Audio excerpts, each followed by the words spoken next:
योगगंगा या कार्यक्रमामध्ये आपण आज पाण्यामध्ये खूप पावर आहे. जे आपण पाण्याला सांगत असतो, जे व्यवस्थ देत असतो, ते पाणी आपल्याला देत असतं. कारण की 70% आपल्या शरीरामध्ये पाणी असतं. मग आज आपण पाण्यामध्ये बसून 1-2 मिनटाचं फक्त ध्यान करणार आहोत. पाण्याला आपल्याला जी काही तुमची विश आहे ती मागायची आहे आणि आपल्याला ध्यानाला सुरुवात करायची आहे. पाठीचा कणा सरळ आहे. ज्या आसनामध्ये तुम्हाला सहज स्थिर बसता येईल त्या आसनामध्ये बसलेलो आहोत. डोळे बंद आहे.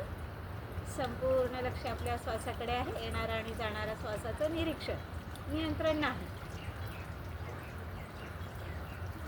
मी परमेश्वराचीच पुत्री आहे.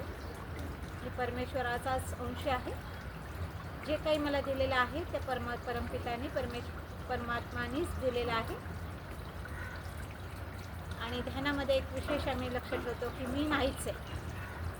मग हे लक्षच नाही हे कुठे आहेत, काय आहे, पाण्याचा स्पर्श आहे, काही जाणवायचं नाही. परंतु पाण्याचा पण फायदा होतो, शरीराला जलचिकित्सा पण मिळते आणि ध्यान पण होते.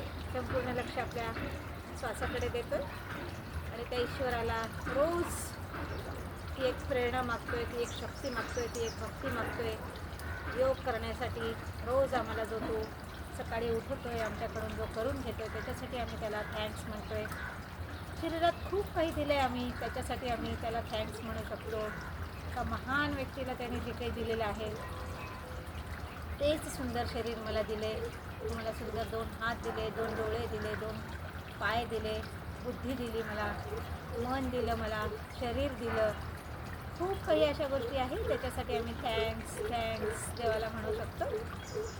रोज असं मला उठून 2 मिनिटाचं तरी ध्यान जर आम्ही केलं तर त्याचा खूप चांगला परिणाम दिवसभर आमच्या मनावर आणि शरीरावर होत असतो. अतिशय मन शांत होतं, मन स्थिर होतं, मन निर्विचार होण्यास ध्यानाची खूप मदत होते. तसं तर 90,000 विचार येत असतात, परंतु तेच विचार येत नाही, नवीन विचार येत असतात.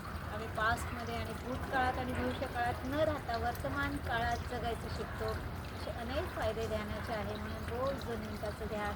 आज पण त्या परमपिता परमेश्वराला थँक्स म्हणूया आणि सावकाश दोन्ही हाताला घासून डोळ्यांना लावून सावकाश ध्यान सोडूया.